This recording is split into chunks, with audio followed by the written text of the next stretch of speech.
Okay.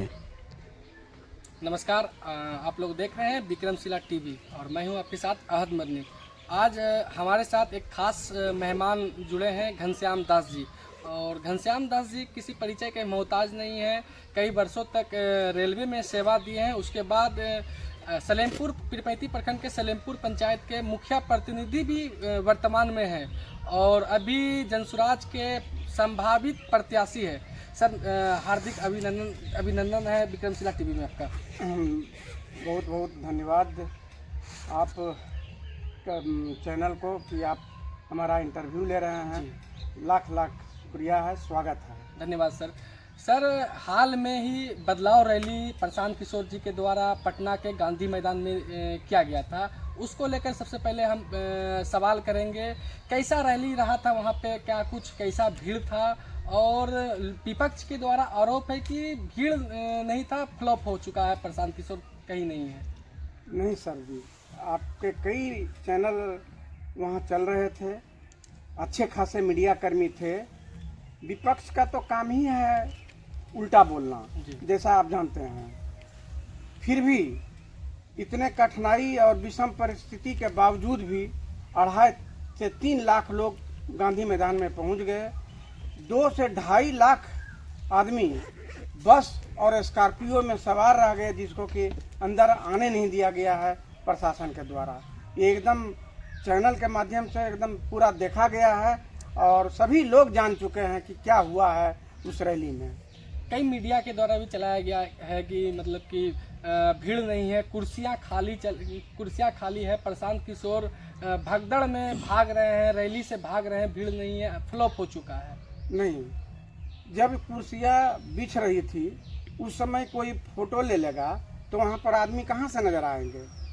भीड़ जब होगी, जब लोग बैठेंगे, तब मीडिया कर्मी जो भी लिए हैं, जिन्होंने जा करके देखी कि काफ़ी भीड़ थी या नहीं थी। 2.5 से 3 लाख, इतना विषम परिस्थिति के बावजूद भी 2.5 से 3 लाख लोग पहुँचे थे और 2.5 लाख लगभग लोग मतलब बाहर में रह गए, जिसको कि प्रशासन के द्वारा हम बोल सकते हैं या सुविधा नहीं, इंट्रेंस नहीं मिला, ट्रैफिक के दोषपूर्ण नीति के कारण नहीं पहुंच पाए।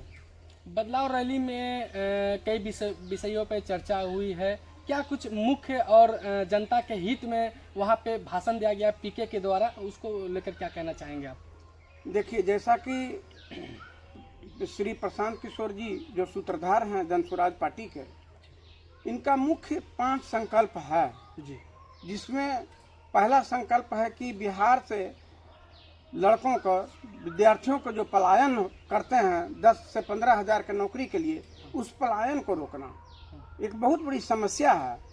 यहाँ पढ़े लिखे लोग सड़कों पर घूमता रहता है बिना रोजगार के, कोई रोजगार नहीं है, कोई उद्योग धंधा नहीं है।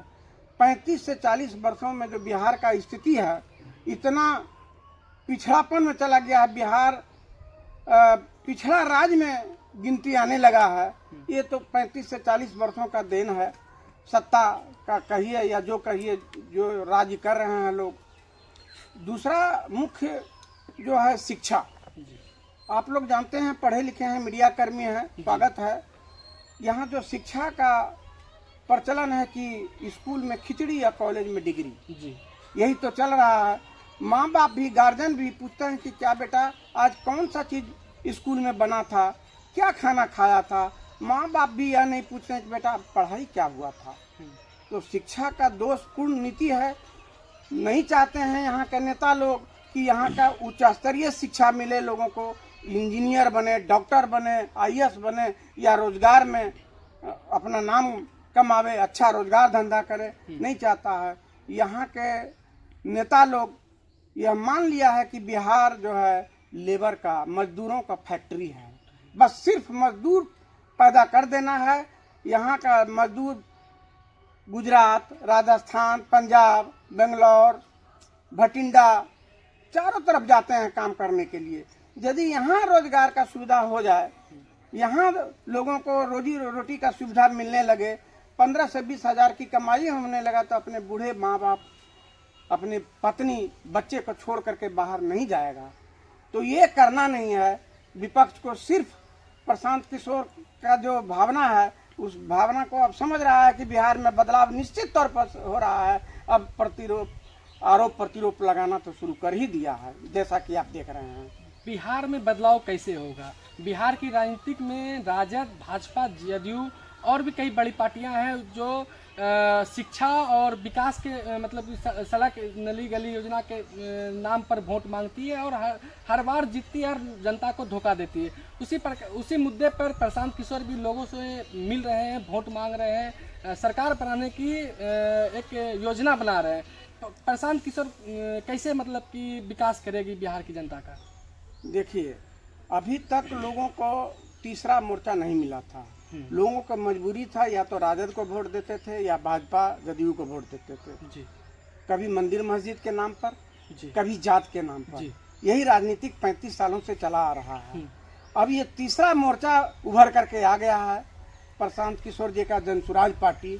लोगों का विश्वास दिल में जगने लगा है कि यही एक पार्टी है जो कि बिहार में बदलाव लाएगा, बेरोजगारी को दूर करेगा, यहाँ का पलायन बंद होगा और बुजुर्गों का इन्होंने वादा भी किया है जी कि पेंशन जो 400 रुपया मिलता है 2000 रुपया 60 वर्ष से अधिक होने पर दिया जाएगा। लोगों को विश्वास होने लगा है, इसलिए घबराहट हो गई है इस सब पार्टियों का। बदलाव निश्चित होगा।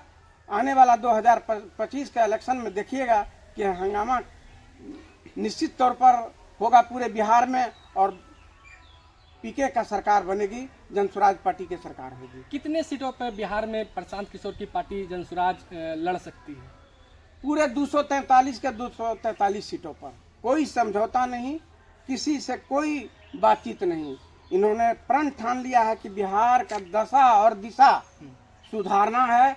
बिहार में बदलाव, सत्ता के साथ साथ व्यवस्था का परिवर्तन जरूरी है। जब तक व्यवस्था का परिवर्तन नहीं होगा तब तक बिहार में बदलाव नहीं होगा।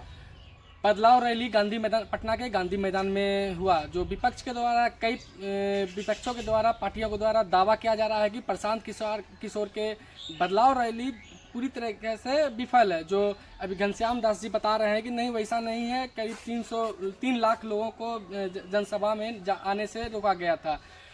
बदलाव रैली हो गया सफल, आपके द्वारा बताया जा रहा है कि सफल हुआ है। बदलाव रैली के बाद क्या योजना है प्रशांत किशोर की? फिर से प्रशांत किशोर पैदल मार्च करेंगे, घर घर तक पहुंचेंगे और जो उनका संकल्प है लोगों के घर घर तक पहुंचाना है। और लोगों को जागरूकता हम लोग भी फैला रहे हैं कि बिहार में बदलाव तभी संभव है जब लोग जग जाएंगे और उनको विश्वास हो जाएगा प्रशांत किशोर जी के पार्टी के ऊपर। इसलिए बहुत जल्दी ही हम आपके चैनल के माध्यम से कहते हैं कि प्रशांत किशोर जी का बहुत जल्दी प्रोग्राम पीरपैंती विधानसभा होने जा रहा है। ये बहुत बड़ी बात सामने रख रहे हैं घनश्याम दास जी कि प्रशांत किशोर पीरपैंती आने वाले हैं। अभी हम लोग के साथ घनश्याम दास जी थे और आपने बदलाव रैली के बारे में पूरी जानकारी इनके माध्यम से जाना। आप भी अपना कमेंट, अपनी बातों को कमेंट के जरिए से रखें। धन्यवाद।